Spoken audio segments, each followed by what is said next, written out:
Hi everybody, it's Claire back with another art journal video.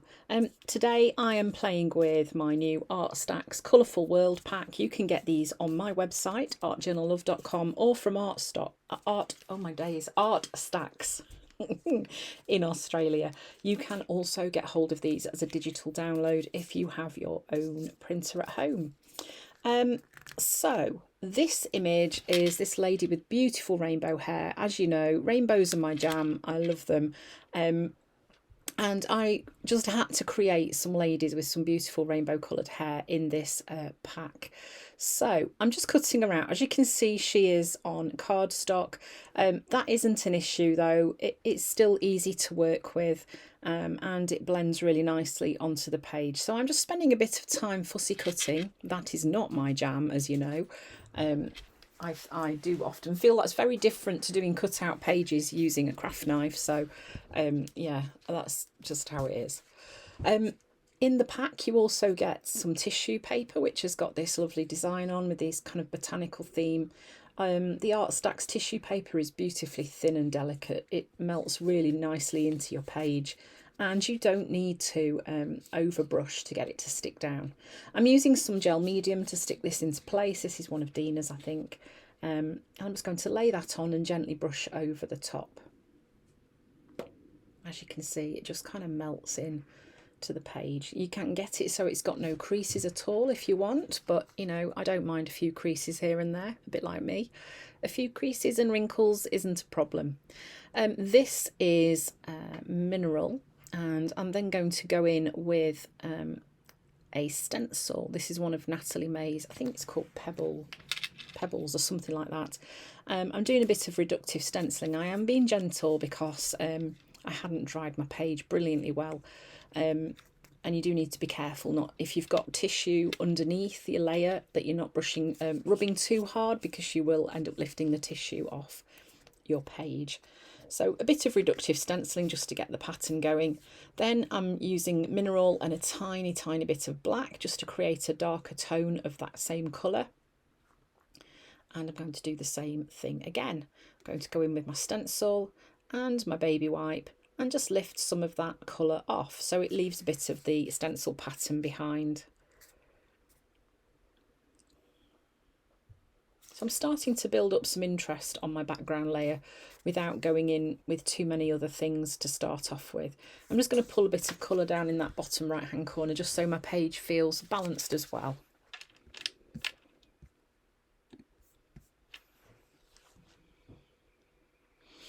So when you're using an image like this that you've cut out, it's a good idea to keep auditioning it on your page and just sort of checking that it's still going to work. I decided I wanted to push some of that darker tone away a bit. So I'm now going in with my stencil and stenciling some shapes over the top. Now, at the minute, this looks a bit of a mess, but it will all come together.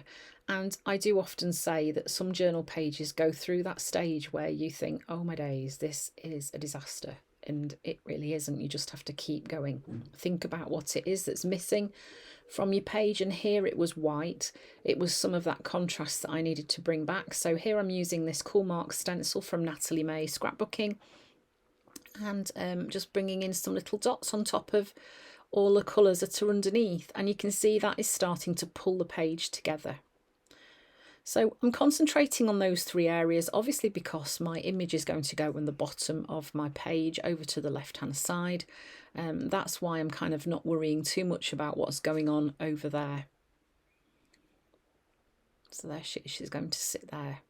I'm going to use some PVA glue to stick her in place.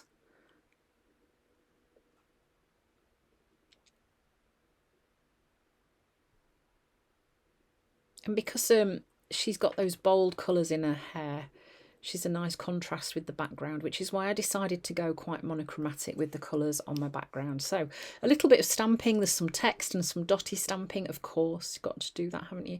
Then this is the sticky glue from Art by Marlene, which is just like a white PVA glue. It is really good, it is really sticky. Obviously glue is meant to be sticky, but this, it doesn't have very long in its drying time, so not long after you've stuck it down it will be in place. So Just be a little bit wary of that if you are using it, but I can recommend it. It is a really lovely glue. More stamping. I felt I wanted to add some more pops of colour onto that background. So this is my circle stamp from Funky Fossil. And here I'm just going to pop some circles onto my page and then bring some colour into those just to bring a bit of a splash of interest to the background. So then I'm using Neo Colour 2s and Scribble sticks just to bring some rainbow colours. These almost look like little sweets, like little Smarties. And I'm just kind of trying to make sense of the colours that are on my page and just bringing that balance as well. And of course, because I love those bright colours, I often have to like really rein myself in so that I'm not putting too many bright colours on my page.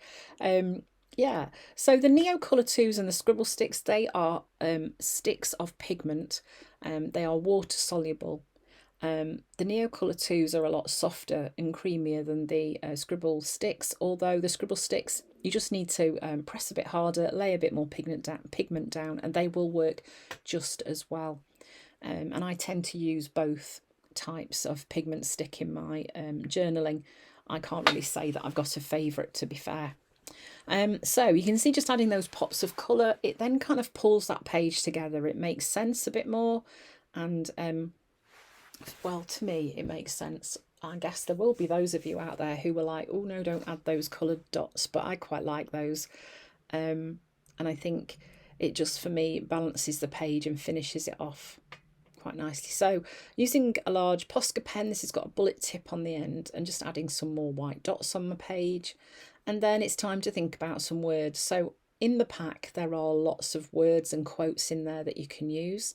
And here I'm just grabbing this one. I'm going to cut it up so that I can space it out, because I don't really want a giant block on there of the white card. You could even edge it in ink if you wanted to. And again, I'm going to stick that down using some of the sticky glue from Art by Marlene. So the pack is really easy to create with. There are a couple of artists that I sent my packs to online. So one is Scrappy Girl on Instagram, and Anjoy64. You can find them on Instagram, and they've been sharing some of the amazing work that they've both done. Yeah, they've done some lovely, lovely things, and it's just great to see how different people use the images that are in the packs. You can also go and check out the Artstacks website. There's lots of the design team at Artstacks who are also using the pack for more inspiration. So thanks for watching. I hope you've enjoyed the video. Don't forget you can get your hands on these packs on my website and from Artstacks in Australia. Thanks for watching, everybody. Bye.